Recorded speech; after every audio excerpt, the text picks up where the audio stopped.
Hi everyone, Chris Jansen and Ben Gow here from Harcourt Sargent.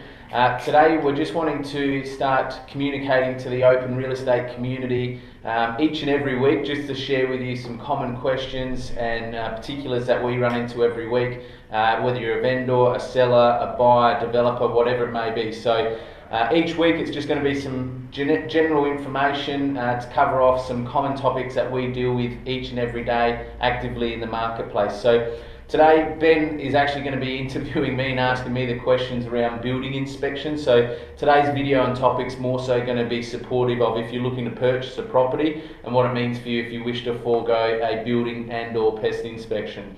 So hopefully you find this information very valuable and it helps you with your buying decisions moving forward. So Ben, over to you, mate. If you were buying a home out there in today's marketplace and you were dealing with me as an agent, you're often dealing with buyers, mate. What are the most common questions we get every day? Yeah, absolutely. One of the most common questions that we have when a purchaser is looking to purchase a home is, do I need a building inspection? Yep. Okay. So it's one of those things, a building and or pest inspection isn't mandatory. Is it best practice? I guess it comes down to everyone's individual needs. Yeah. Obviously certain properties of certain age, 1970s, 1980s, 1990s to some degree, will have more wear and tear than a newer property of 2010 build onwards. So it comes down to the individual if they wish to forego a building and or pest inspection. I guess best practice would be, but it comes down to the individual's choice. Sure. And what are some of the things that a building inspector will pick up in a report? Sure. So building inspectors out there that we deal with every day are fairly consistent in the message that they delivered through to purchasers. I mean, I've had building inspections done on property myself, so I know what I look for, what the experience is like dealing with an inspector and what you're looking to achieve. Probably the most common things that an inspector will guide you on is firstly structural worthiness. So to make sure that there's no major defects in a home through renovations or structural movement through to foundations, concrete work, etc. Obviously termites and any of those nasty pests will be identified in a building and pest inspection report. Look, don't get me wrong, every property is not perfect, even the new ones. Every property has some degree of movement and some degree of wear and tear. So what a common inspector will do is guide you with structural worthiness, but they'll bring to your attention any general wear and tear items. So let's say hypothetically, Ben, we're looking at a home that's a 1972 build here in Fairview Park. The inspector will generally guide you and say, look, Ben, of this home being 1972, the building report structural worthiness wise is very common and it's where we'd expect it to be for 95% of the homes out here. So they'll generally rate the home on a poor, average or above average condition compared to similar homes to that one in the surrounding area. Sure, so would you say the report is pretty extensive for the purchaser to have peace of mind? Yeah, absolutely. The report is probably in more detail than what the inspector will bring to your attention verbally on site. When you meet with an inspector on site, if you choose to, they'll give you a general assessment on the findings of the building inspection. Where we find probably more concern comes up is when a purchaser's heard it verbally, but then seen it in the report in writing, because it does sometimes sound a bit more daunting when you see something in writing versus hearing it verbally. So it's just counterbalancing that, I guess, from what they heard on site or over the phone with the inspector to what they see in writing. And typically, how long does a building inspection take for the building inspector to go out to the home and conduct what he needs to do? How long does it take? In our experience, most inspections will be somewhere between an hour to an hour and a half. Obviously, that's dependent on a 3-bedroom or a 5-bedroom home, the age of the home, that they can get into the roof. But we generally say to our sellers and purchasers, allow at minimum an hour to an hour and a half for your inspection to be done thoroughly. Okay, great. And as a purchaser, at what point should I arrange my building inspection to be done? Yeah, absolutely. Really good question. It's probably the most common one. What we do as best practice is, as soon as buyers contractually secured a property and the seller and buyer have signed the contract, it's at that point that we strongly recommend wishing them congratulations on formally securing the home. Now's the time to book in your building inspection. Generally, when you start shopping around and contacting building inspectors, if you nominate one, they're generally going to book in within about a 48 hour period of that conversation of you appointing your building inspector.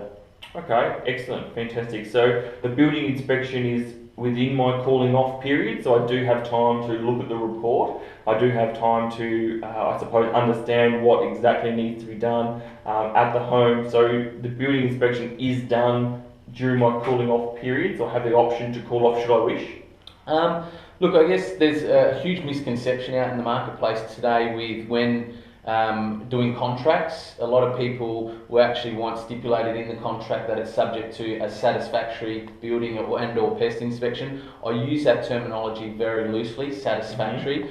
It's a very grey condition, and look, don't get me wrong, a lot of agents will encourage this, and often they'll insert an annexure to the contract stating that the purchaser has full rights to forgo a building and/or pest inspection at their expense in all things. Satisfactory, again, is generally worded within that contract. Okay. You can do that. Do I recommend it as best practice? No. The reason being is satisfactory is a very loosely worded condition in any contract. So it could be an scapegoat for anybody, purchaser and/or seller, at any point in the contract, that if someone's not satisfied within any aspect of the building report, they technically would have some grounds to possibly walk away from that contract. So what we do here at Harcourt Sargent as best practice is a two-stage process, and we find this works really well. It gives purchasers complete peace of mind, because you've got a cooling off period there as a purchaser to lean on and use it for this exact reason. Sure. So what we'll do is, first and foremost, the first step is securing the home and getting all contracts signed off with seller and purchaser. We then lodge that contract with the bank to get finances underway. At the time that we advise the purchaser they've been successful, we also advise that this is the time to book in their building inspection. Now, we're here on a Thursday. If a purchaser calls their nominated building inspector today, they're probably going to call us today to get the business, and they're probably going to book in Friday, Monday at the latest, I'd say. What we then do is, when we receive that call from the building inspector to book in the day and time, we confirm that with that seller. Once we know that time is confirmed with all parties, only then do we serve the cooling off period, to ensure that that lapses well and truly after the building inspection is done. So hypothetically, we're Thursday today. If the building inspection's booked in tomorrow, if the building inspector called us tomorrow, Friday, and booked in for Monday, we would then work backwards from that time, and would probably serve cooling off rights from Friday. Now, cooling off period only applies to 48 business hours. So what that would mean is it would start midnight Sunday and finish midnight Tuesday. So the purchaser would get their building inspection done and completed on Monday. They would have structural worthiness and complete peace of mind and confidence that the house is safe and sound. And if they wish to proceed, they just formalise and complete cooling off midnight Tuesday and pay their deposit the following business day after that. So that's why we say, look, you can put in satisfactory as an extra in a contract. I just wouldn't, because it's a very grey term for anybody at any time to walk away. Sure.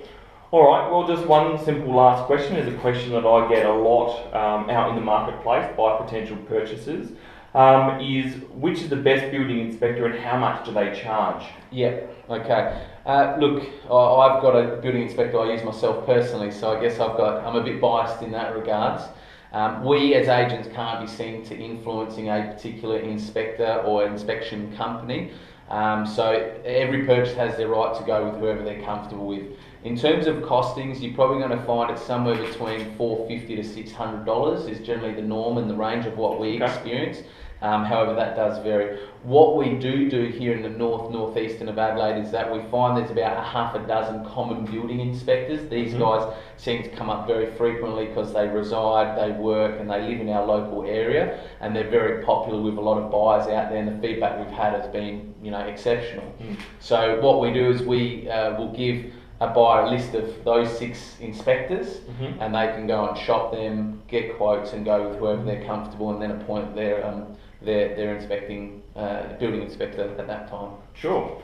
Well, I guess that's mainly the main questions that I find out in the marketplace of dealing with purchases. Is there anything else that you would maybe like to add that would be beneficial to the people watching this video? Yeah. Look, I'd just say, understand that the building inspection is there to help protect you from a structural worthiness point of view. Every property we deal with, a lot of the building reports are very similar in one way or another. Just understand every home is going to have general wear and tear. It's going to need some work and maybe some dollars put in it to bring it up to our own individual tastes and preferences. what we generally say as a rule of thumb in real estate is if you're getting a home that's got about 80 to 90% of what you're looking for, that's generally a great purchase for you, because the 10 to 20% we put into it is making our own home, whether that's through a different colour of paint, whether it's some dollars spent externally in landscaping, etc. But you know, as I said, it's there for structural worthiness, peace of mind, and no termites. And be guided by your agent when you're getting your building inspection. Use them. If you have concerns, just have that open conversation before or during cooling off period. Very good. Well, thank you very much everyone for tuning in. We hope that this has shed a little bit more light on what's involved within a building and pest inspection. If you do have any other concerns or any other questions that you may have for us as agents through the process of purchasing a new home, please don't hesitate to give Chris or myself a call. Thanks very much for tuning in. Thanks guys.